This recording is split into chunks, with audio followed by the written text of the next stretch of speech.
अस्सलाम वालेकुम, मैं हूं अलीना शिगरी। आप देख रहे हैं सवाल से आगे। वजीर आजम शहबाज शरीफ साहब की ज़ेर सदारत वफाकी काबीना का इजलास कल होगा। वफाकी काबीना के इजलास में पीटीआई पर पाबंदी की मंजूरी ली जाएगी। इजलास में बानी पीटीआई इमरान खान, साबिक सदर आरिफ अलवी और साबिक डिप्टी स्पीकर कासिम सूरी के खिलाफ आर्टिकल 6 के तहत कार्रवाई की मंजूरी का इम्कान है। हुकूमत पीटीआई पर पाबंदी और आर्टिकल 6 के इतलाक के मामले पर हतमी फैसला इत्तेहादी जमातों की मशावरत के बाद करेगी। आज एफआईए ने पीटीआई के सेक्रेटरी इत्तलात रऊफ हसन साहब और दीगर कारकुनान को जुडिशल मजिस्ट्रेट अब्बास शाह साहब की अदालत में पेश किया। एफआईए प्रोसिक्यूटर ने रऊफ हसन साहब का 10 रोज़ा जिस्मानी रिमांड देने की दरख्वास्त की। अदालत ने रऊफ हसन समेत गिरफ्तार 10 अफराद को 2 रोज़ा जिस्मानी रिमांड पर एफआईए के हवाले कर दिया। पाकिस्तान तहरीक इंसाफ के खिलाफ क्रैकडाउन एक तरफ जारी है और बानी पीटीआई हो, उनकी एहलिया हो, दीगर उनके जो क़यादत है, लीडरान हैं, उनके वर्कर्स हैं, उन तमाम की जो रिहाई है उसके मुतालबे के साथ आज पाकिस्तान तहरीक इंसाफ और जो तहरीक तहफ़्फ़ुज़ आईन पाकिस्तान का प्लेटफॉर्म है उसमें शामिल दीगर अपोजिशन की जमातें बाकायदा तौर पे भूख हड़ताल कर रही हैं। ये जो अलामती भूख हड़ताली कैंप है वो पार्लियामेंट के अंदर लगाया गया है। हमने आज वहां जाकर तहरीक इंसाफ से ये जानने की कोशिश की है कि इस भूख हड़ताली कैंप लगाने की वजूहात या मकासद हैं क्या, और क्या ये मुतालबात वो किन से कर रहे हैं, किन से किए जा रहे हैं। आइए आपको सुनवाते हैं। मैं इस वक्त पार्लियामेंट हाउस में मौजूद हूँ जहाँ पाकिस्तान तहरीक इंसाफ के पार्लियामेंटेरियंस की जानिब से एक अलामती भूख हड़ताली कैंप लगाया गया है। कुछ इशारे इमरान खान साहब पहले दे चुके थे कि वो भूख हड़ताल पर जाएंगे, उसका इजहार कर चुके थे, और आज बाकायदा तौर पे ये भूख हड़ताली कैंप आप मेरे पीछे देख सकते हैं, ये यहाँ पर लगा दिया गया है। तमाम पार्लियामेंटेरियंस यहाँ पर मौजूद हैं। ये क्या इनके टारगेट्स हैं, क्या मकासद हैं, क्या वजूहात हैं जिसकी वजह से इनको भूख हड़ताल पर जाना पड़ा, और ये क्या पैगाम जो है इनका वो किसके लिए है। एक तरफ एक हुकूमत है जो कि कहती है कि ये इस जमात को वो बैन करने की तरफ जा रही है। कल काबीना का इजलास भी बुला लिया गया है और आर्टिकल 6 की इमरान खान साहब के ख़िलाफ़ कार्रवाई की जो प्रोसीडिंग्स हैं वो उसको इनिशिएट करने की तरफ भी जा रहे हैं। ये मामलात इनके लिए अगरचे कि बड़े कॉम्प्लिकेटेड हैं, लेकिन ये पैगाम किसके लिए और क्या ये हुकूमत को ये पैगाम दे रहे हैं, दबाव में ला सकेंगे कि जिस हुकूमत को ये कहते हैं कि वो फॉर्म 47 पर खड़ी है। हम इन्हीं से जानते हैं आज। आइए नाज़रीन, इस वक्त हमारे साथ मौजूद हैं चेयरमैन पाकिस्तान तहरीक इंसाफ बैरिस्टर गौहर खान साहब, उनसे बात करते हैं। बैरिस्टर साहब अस्सलाम वालेकुम। Thank you very much. Barrister साहब, फाइनली ये एक भूख हड़ताल की तरफ आपकी जमात चली गई है। पार्लियामेंटेरियंस इस वक्त अब ये डेली की बुनियाद पर अलामती आपका भूख हड़ताली कैंप लगा करेगा। एक बुनियादी सवाल, नौबत यहाँ तक आई कैसे? देखिए, अगर पार्लियामेंटेरियन जिस वक्त बाहर निकलते हैं और वो हंगर स्ट्राइक पे जाते हैं तो आपकी बात बिल्कुल मैं एग्री करता हूँ कि सवालिया निशान है और सोचने का मुकाम है कि वो लोग जो आवाम की आवाज़ बनकर के इस पार्लियामेंट में आते हैं और अगर उनकी आवाज़ दबाने की कोशिश की जाए और वो लोग जो इस ईवान में आकर के लोगों की बुनियादी हकूक़ के तहफ़्फ़ुज़ के लिए वो कोशिश करते हैं और इस ईवान में आकर के ये समझते हैं कि कानून के मुताबिक कार्रवाई चलेगी और वो सब कुछ ना हो और लोग इंसाफ के लिए कहाँ मारे मारे फिर रहे हो, तो इसलिए मजबूरी है कि आप पार्लियामान से बाहर होकर के पार्लियामान के प्रेमिसेस में भी अपना हंगर स्ट्राइक करें और अपनी आवाज़ उठाए कि ये लाकानूनियत ख़त्म हो, अब ये लोगों का उठाना ख़त्म हो, लोगों का आवाज़ दबाना बंद हो। ये खान साहब को जो जेल में रखा हुआ है, एक केस के बाद दूसरे में आप अरेस्ट किए जा रहे हैं। बुशरा बीबी को आप अरेस्ट कर रहे हैं, वरना बुशरा बीबी का तो शखाना के साथ कोई ताल्लुक़ नहीं। बुशरा बीबी का तो शखाने के लिस्ट में नाम नहीं था, बुशरा बीबी ने पैसे नहीं दिए थे, बुशरा बीबी का नाम कैबिनेट डिवीज़न के लिस्ट में नहीं था। पहला जो केस चला था हमायूं दिलावर साहब के सामने, उसमें बीबी का नाम नहीं था। खान साहब को जो तो शखाना की 342 की जिसको बयान मुल्ज़िम कहते हैं उसमें जो गिफ्ट्स रखे गए उसमें बीबी के नाम का कोई गिफ्ट नहीं था। इसी तरीके से जो इलेक्शन कमीशन के सामने केस चला उसमें नाम नहीं था, फिर भी आपने बीबी के खिलाफ भी तीसरा केस शुरू कर लिया और आपने इद्दत का भी केस किया। सो दिस इज़ इनफ, ये लाकानूनियत अब ख़त्म हो। लेकिन ये भी लगता है कि रिजर्व सीट अगरचे आपको सुप्रीम कोर्ट के थ्रू तो मिल गई हैं, लेकिन गुज़िश्ता रोज़ एक जो पुलिस रेड आपके सेक्रेटेरिएट पे हुई थी जहाँ पर आपका रिकॉर्ड कहा जा रहा है कि जी वो भी उठा के ले गए जो आपने इलेक्शन कमीशन में जमा कराना था, ये आपको इतनी आसानी से रिजर्व सीट देंगे नहीं? देखो, हम स्ट्रगल कर रहे हैं, पहले भी नहीं दे रहे, अभी तक हम स्ट्रगल करते हैं। आपको पता है ये बात कि आपको मिलेगी कि नहीं? हमें मिलेगी इंशाल्लाह ताला। बहुत सारे लोगों के दावे गलत साबित हुए, लोग तो ये भी कह रहे थे कि आपको सुप्रीम कोर्ट नहीं मिलेगा, कानून में राइट नहीं है। हम यही कहते रहे इंशाल्लाह सुप्रीम कोर्ट के सामने आएगा तो ये हमें मिलेंगे। मैं आपकी वसात से काजी फाइज़ साहब को मुखातिब करके एक चीज़ ज़रूर कहूँगा, आपके वालिद साहब क़ायद-ए-आज़म के साथ थे, लोगों के आपसे बड़े तवक्कुआत है पाकिस्तान। आप माइनॉरिटी जजमेंट ही सही, भाई ये जजमेंट सुप्रीम कोर्ट की है,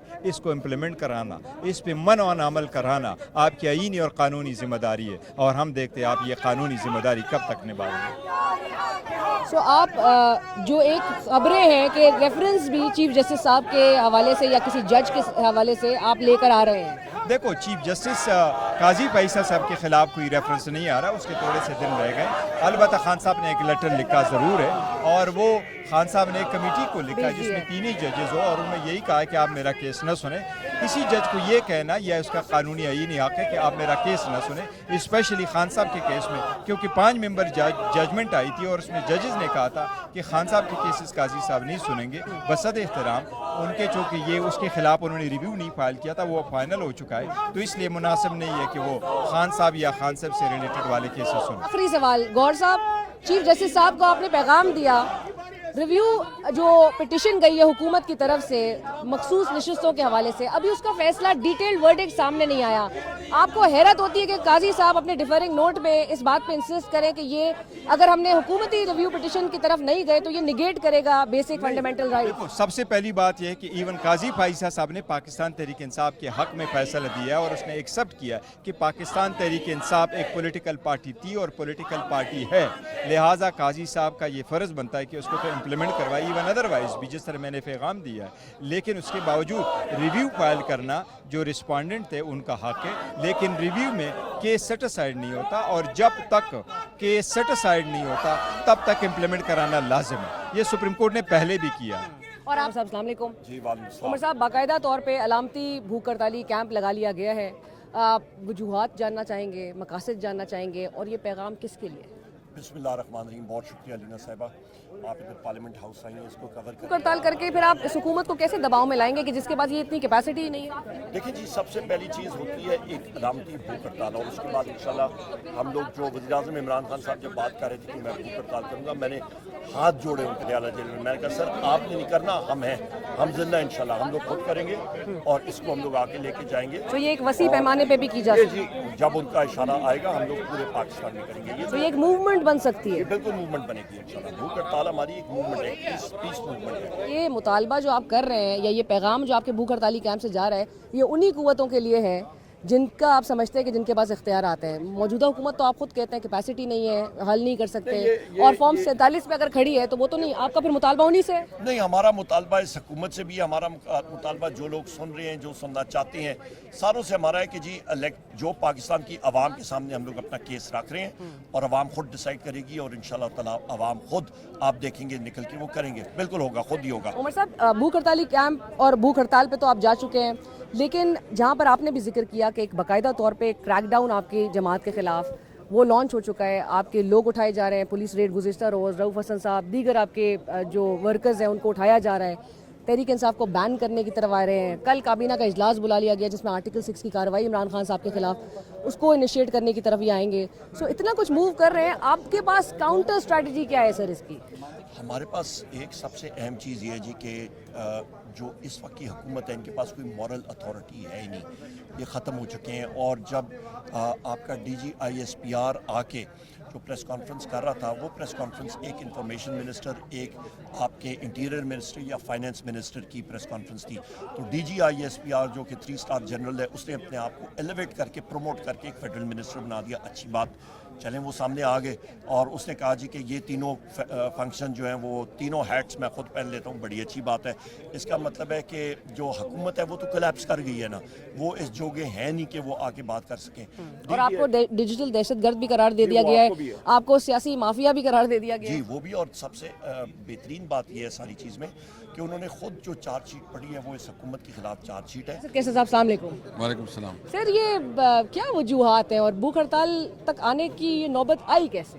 देखिए, कल तो आपने देख लिया जिस तरह हमारे मरकज़ी दफ्तर पे अटैक हुआ, और फिर वहाँ से बेचारे मुलाजिमीन को और ख़वातीन को भी उठाया गया। मतलब ये मुल्क चलेगा कैसे? जिस तरह मतलब वो समझते हैं कि न इस मुल्क में हम कानून मानते हैं, न आइन मानते हैं, बस हमारे पास ज़ोर है, ताकत है, हुकूमत है, हम जो चाहे वो कर सकते हैं। तो एक तो ये है कि हम इस जुल्म के ख़िलाफ़ और इस गैर कानूनी इक़दाम के ख़िलाफ़ जो है आज ये धरना कर रहे हैं, नंबर 1। نمبر 2 ہمارے 3 مطالبات ہیں. ایک یہ کہ جو عمران خان اور ان کی بیوی اور ان کی باقی پی ٹی آئی کی لیڈرشپ اور خواتین جو جیلے میں ہیں ان کی رہائی. نمبر 2 جو انہوں نے جو بجٹ پاس کیا ہے اور بجٹ کی میں جو IMF کی اس کے ایسا بجٹ دیا ہے جس کی وجہ سے جو بجلی کی قیمتیں بڑھائی گئی ہے جو عام آدمی کی برداشت سے باہر ہے جو کہ ناممکن ہے. اور اس طرح جو ٹیکسز لگائے ہیں جو ہماری کاروباری حضرات ہے جو بزنس کمیونٹی ہے وہ بہت پریشان اس ٹیکسز سے. اور تیسرا جو بدامنی ہے جو اس وقت ملک میں جو بدامنی پوری ملک میں جس طرح کراچی خیبر پختونخوا بلوچستان یہ کچے کے ڈاکو یہ سارے. کل تو آپ کو ایک پیغام دیا گیا ہے باقاعدہ طور پہ ایک پریس کانفرنس کے ذریعے کہ صوبے میں جو امن و امان کی قیام ہے وہ تو صوبائی حکومت کی ذمہ داری ہے. دیکھیں حکومت ہوتی ہے اور جو فارن پالیسی ہوتی ہے وہ وفاق کے پاس ہوتی ہے. یہ جو اثرات ہیں یہ صرف فارن پالیسی کے اثرات ہیں, یہ صوبائی حکومت کے ڈومین میں آتی نہیں ہے. صوبائی حکومت کو آپ اپنے اختیارات پہ چھوڑو, اس کو اتھارٹی دے دو, ان کو اوپر جو مختلف پابندیاں ہیں پولیس کو کھلا اختیار دے دو, پھر دیکھتے ہیں کس طرح ہوتا ہے. خیبر پختونخوا میں آپ کی حکومت کے پاس فل اتھارٹی ہے ہی نہیں. دیکھو چونکہ جو ایشو فارن پالیسی کے ساتھ ہو جاتا ہے یا جو بارڈر سے منسلک ہوتا ہے وہ وفاق کی بن جاتی ہے. اب آپ نے جو 3 مطالبات ہائی لائٹ کیے ہیں تو آپ کا نیچرلی مطالبہ یہ حکومت سے ہی ہے. آپ کو لگتا ہے کہ 126 دن کا دھرنا بھی آپ دیکھ چکے ہیں, دباؤ میں تو کوئی بھی نہیں آیا, سو آپ کو لگتا ہے کہ یہ دباؤ میں آئیں گے اور جو موجودہ حکومت جو جارحیت کا آپ ذکر کر رہے ہیں آپ کے خلاف, آپ کو تو اب ڈیجیٹل دہشت گردی کا بھی الزام جو ہے اور ایک نیا بیانیہ آ چکا ہے, آپ کو لگتا ہے کہ یہ دباؤ میں آ جائیں گے اور وہ بھی 4 گھنٹے کی آپ کی شاید بھوک ہڑتال ہے یہ, اور آ کے یہاں پر وزراء آپ سے التجا کریں گے کہ آپ ختم کریں, آپ کے معاملات ہم سولو کر لیتے ہیں؟ دیکھیں ہمیں کوئی توقع نہیں ہے لیکن جدوجہد ہمارے اوپر فرض ہے. ہم نے کب اس سے اچھی توقع, کوئی خیر کی توقع تو ہے نہیں اس کی, لیکن کل یہ کارروائی بھی شروع کرنے اور کابینہ میں انہوں نے ٹیک اپ کرنا ہے آپ کے بانی کے خلاف جو آرٹیکل 6 کی کارروائی ہے. دیکھیں جو کر سکتے ہیں جو کرنا چاہے کریں. میں نے کل بھی کہا ہے کہ شروعات انہوں نے کرنی ہے, اختتام ہم نے کرنا ہے, اور یقین رکھے کہ اس کو پتہ چل جائے گا, پتہ چل جائے گا کہ کیا ہوتا ہے. اور آپ نے پھر ایک صوبے کو ٹارگٹ کر کے, ایک کمیونٹی کو ٹارگٹ کر کے جس طرح آپ کر رہے ہو کہ آپ جو ہے نا پوری جو ہے نا ایک پختون کمیونٹی کو اپنے خلاف کر رہے ہو, جس طرح رویہ رکھا جا رہا ہے. یعنی آپ نے ہمارے جو ہے نا افغانستان کے ساتھ ہمارے روزگار کا ایک بہت بڑا علاقہ ہے کہ اس کی وجہ سے وہ ہماری سروائیول ہے, آپ نے وہ بزنس بند کر دیا. آپ نے جو ہے نا جو ہمارے روٹین کی معاملات ہیں جس طرح جو ڈیل کی جا رہی ہے نا بالکل نامناسب طریقے سے ڈیل کی جا رہی ہے. پر اسد صاحب دیکھو ہم کسی کے غلام نہیں ہیں, نہ کسی کے باپ کے گھر میں رہ رہے ہیں. ہم جو ہے نا قانون پسند لوگ ہیں, ہم رسپیکٹ دیتے, رسپیکٹ ڈیمانڈ کرتے ہیں. لیکن اگر کوئی سمجھتا ہے کہ وہ ہمیں دھمکیوں سے اور اس سے مرغوب کرے گا, یہ اس کی غلط فہمی ہے. آپ تو کہتے ہیں موجودہ حکومت کے پاس اتنی اہلیت ہی نہیں ہے, یہ تو خود فارم 47 پر کھڑی ہے, تو آپ کا پھر بھی مطالبہ ان سے یا انہی سے ہے جن کے سمجھتے ہیں آپ کے ان کے پاس اختیارات موجود ہیں؟ دیکھیں ہم سمجھتے ہیں حکومت کو, یہ حکومت کیوں اتنی کمزور ہے کہ ان کے اختیارات دوسرے استعمال کر رہے ہیں. اگر دوسرے استعمال کرے تو ناجائز ہے. ملک میں جس ادارے کا آئین نے ایک پیرامیٹر ہے ہمارے لیے, ہمارے پاس یہ کتاب ہے جس کی وجہ سے ملک آباد ہے. یہ ملک جو ہے اگر اس آئین کو ہم ردی کا ٹوکرا سمجھے گے تو نہیں چلے گا. آئین میں جس ادارے کا جو کردار ہے اس کے مطابق اس کے کردار ادا کرنا چاہیے. شبیر صاحب آپ کی ساتھ ساتھ پاکستان تحریک انصاف کو بین کرنے کی باقاعدہ طور پہ اعلانات اور اقدامات کی طرف اب بڑھا جا رہا ہے. آج کی خبر یہ ہے کہ کل کابینہ کا اجلاس بلایا گیا اور آرٹیکل 6 کی کارروائی عمران خان صاحب کے خلاف وہ بھی انیشیٹ کی جائے گی. آپ کے ورکرز کو اریسٹ کیا جا رہا ہے, ایک بلیٹنٹ کریک ڈاؤن نظر آ رہا ہے. کس طرح سے کاؤنٹر کریں گے آپ یہ سب؟ اور گزشتہ روز ہی آپ لوگ کو ایک ڈیجیٹل دہشت گردی کا بھی چارج, ایک نیا بیانیہ سامنے آ گیا ہے 9 مئی کے بعد. جی بالکل. یہ تو جو اصل جو دہشت گرد ہیں ان سے توجہ ہٹ کے اور پاکستان تحریک انصاف کے ورکرز پہ مرکوز ہے, تو ظاہر ہے کہ پھر ان کو تو ایک فری راستہ ملے گا. تو ہماری تو یہ ایڈوائس ہوگی کہ بجائے اس کے کہ ہمارے لوگوں پہ ساری اپنے جو بھی ریسورسز ہیں اس کو آپ امپلائی کریں, وہی جو کوشش ہے, وہی جو ڈیوٹی ہے, وہ جو اصل دہشت گرد ہیں جو کہ ملک کے مختلف علاقوں میں خاص طور پہ خیبر پختونخوا اور بلوچستان میں جو دہشت گردی کر رہے ہیں وہ آپ کے ہدف ہونا چاہیے، نہ کہ پاکستان تحریک انصاف کی لیڈرشپ۔ باقاعدہ طور پہ ایک سیاسی مافیا کا اب ایک ٹائٹل دے دیا گیا ہے کہ کاؤنٹر کیسے کریں گے آپ اس کو؟ دیکھیں بات یہ ہے کہ عوام نے کسی ایک کچھ لوگوں کے کہنے سے نہ تو آپ کو محب وطنی نہ غداری کا ٹائٹل کوئی دے سکتا ہے۔ اصل چیز ہے اس ملک کے عوام، اور 8 فروری کو انہوں نے اپنا فیصلہ دے دیا ہے۔ اگر پاکستان کے عوام نے میجورٹی نے وہ ان دہشت گردوں کو ووٹ دیا ہے تو یہ تو پھر عوام کا حق تو بنتا ہے